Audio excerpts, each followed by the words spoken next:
So, in formulating the Likert scale, there are rules that you have to follow actually. Okay, you cannot just simply make a questionnaire out of nowhere. So there are rules that you have to follow. Okay, one of that is that again to remove biases. In removing the biases, you have to put yourself in the shoes of the respondent. Okay, so what are those rules? First, you have to formulate the question in a manner that it is free from biases by making positive and negative formulations. Okay, sometimes readers, respondents will not actually read all. Okay, sometimes they are in a hurry, especially if they are not paid. So they just check the general average that they want to rate. For example, if you perform well, perhaps they will give you 5, and all of those items that they're going to give you, perhaps they'll just check all are 5, so without reading any particular item or parameters. Okay, so those are the things that you have to remove. So how to do that is that you have to formulate the survey questionnaire in negative and positive formulation. So, or it could be that all positive, but you have to give one to prove that they are not doing it, okay, as a lump sum. Okay, so that there will be an item to prove that they are reading it all. You have to give a question or a parameter that will perhaps show that they actually read. Okay, because if they will not read and they just give you a rating of all 5, it may not be a genuine result. So in statistics, of course, the respondents should not be less than 40. Okay, because if it's less than 40, the treatment later on or the conclusion may not be reliable. Now, the positive or negative formulation of the survey question is important, again, to determine whether the respondents actually read it or they are honest to their answer. Now, the Likert scale may also vary. Okay, so it could be agree, disagree, strongly agree, or um, never at all. Okay, so that would depend actually on the problem or the question that you formulated. Now, each of the problems that you create in your statement of the problem may have different Likert scale. Okay, so because the formulation later on may be different.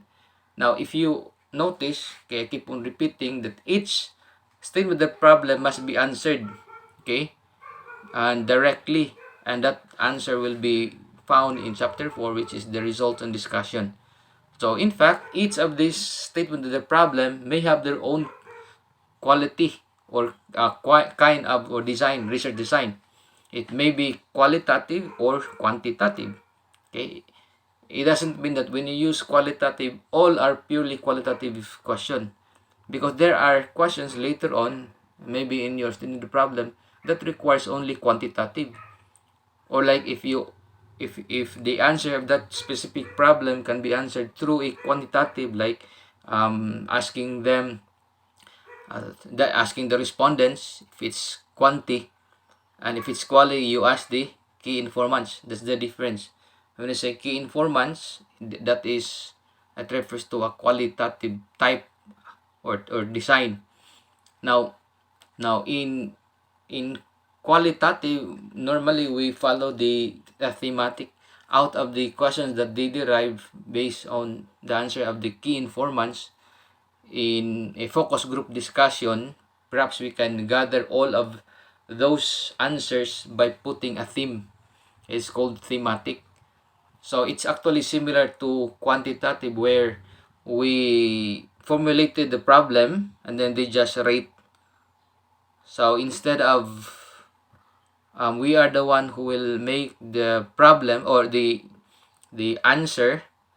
In qualitative, they are the one who will provide, but then we have to classify it based on the theme. It's called thematic.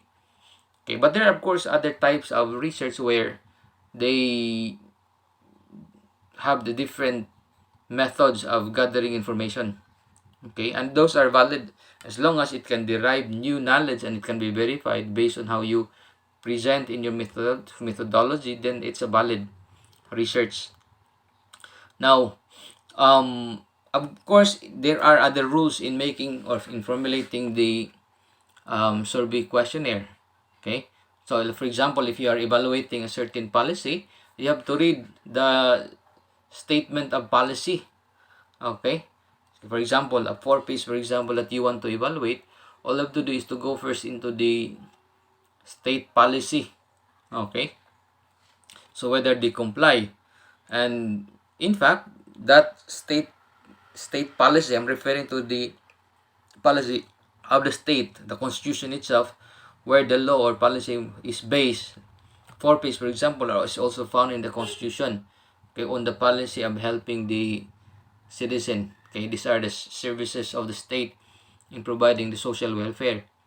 Now, that policy is actually quoted in the implementation of the program.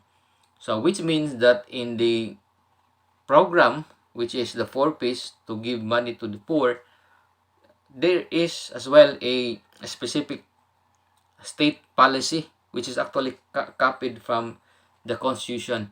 So that will be your guide in determining whether the 4-piece has been followed. Okay, so each of that vision or mission or the state policy, you have to craft whether that organization follows what is stated in the state policy or mission and vision. Okay, so you cannot just simply evaluate it out of nowhere or based on what you like. There's always a guide. Okay, so in the formulation of that, of course, you have to remove biases. In what way? You have to ask also people who probably will be affected, and these are called the stakeholders. Meaning, these are the people who are both players of that program, not only the administrators or managers. Why? Because if you only ask the administrators or managers, simply they will give you a positive answer and perhaps give you a highest rate. So, but that may not be biased because that will be self-serving. Okay, they will not put there that how they manage them, how they manage the program is a failure. Okay, so they will put it there in the evaluation all positive because that will glorify them. So to remove that bias answer is to ask also ask the respondents who are the person who will be benefited by that program. Okay, so who are they? These are the recipients of this program. Okay, or if you think that they may be biased because it all benefits to them, you can ask other people as well. So by then we have to triangulate those answers and which of them is really the genuine one. So you have to think of a possible biases and then remove that biases. Okay, so you cannot just simply ask or formulate a survey questionnaire which is biased. Now, also make a survey questionnaire which is very clear. Okay, so perhaps use use only simple sentence. Avoid compound sentence or a question or a sentence where it may be interpreted in two different manner. Okay, so and avoid as well using double negative. For example, it is not illegal. Uh, uh, it means it's legal because you use double negative, not an illegal. So the respondents may be confused in answering the two questions because he may interpret it as the other way around. Okay, so the answer may be not genuine anymore because they do not understand the question. Now, also use one subject and one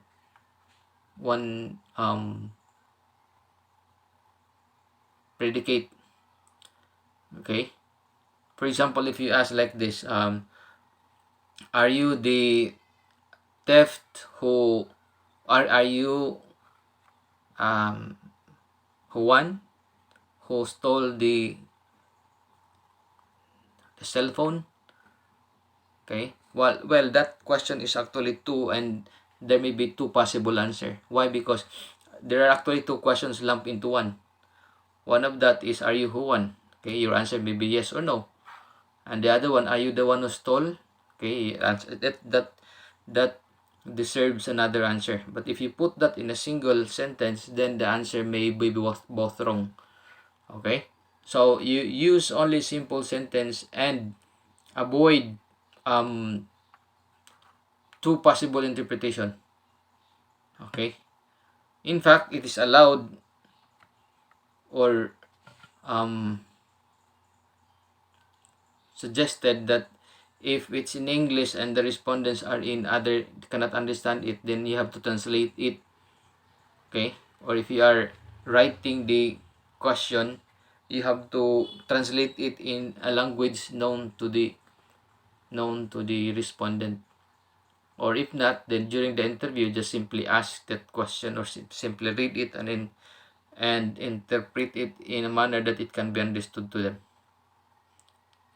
Now, in a Likert scale, there are several types. Okay, so it may be up to 5 or 4 if there is no neutral. It can be 4. Okay, or no middle ground. Okay, or it could be up to 5 if you put there neutral. Okay, so sometimes it may be even 7, but it may not be advisable to use 7 scale, a Likert scale, because there may be several options, and one distance to another may be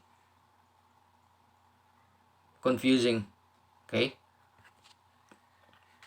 so it's advisable to use only up to 5. Now,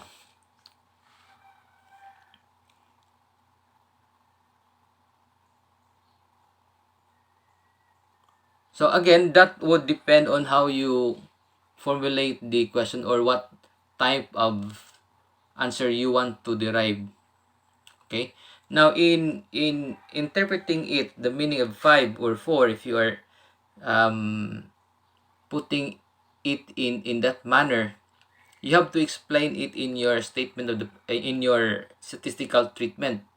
Okay, you have to indicate there that the meaning of 1 is this one, very poor, poor, okay, or unsatisfactory. So you have to indicate that or make a link first before they will jump into the conclusion that the meaning of 3 is this. So you have to put that in your statistical treatment. So you have to make a criteria that the meaning of this, like 1 to 4 or 1 to 2 or 2.1 to 3, this is the meaning of this. Okay, it's very poor, 2 is poor, and 5 is maybe excellent. So you have to put that in your statistical treatment. Okay, so you have to explain. And by the way, it may be advisable as early as now, simple statistics may be done if it's really difficult for you to use other method. Okay, but if you can employ other method, well, it may be the best. In fact, I recommend now the use of SPSS, which I know most of you know already because it's part of your exam. Okay, so you can explore into other statistical method that to be employed during your research. Okay, so you can put as well in your statistical treatment that you use Minitab if you are using it, which of course I highly recommend for you to do that.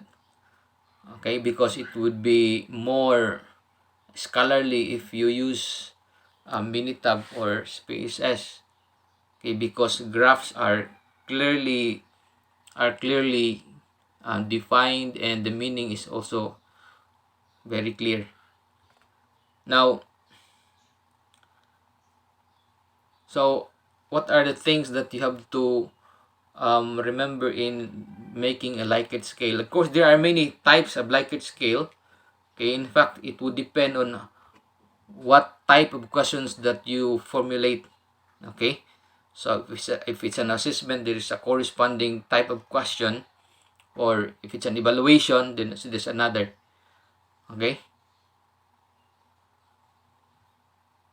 so now, right,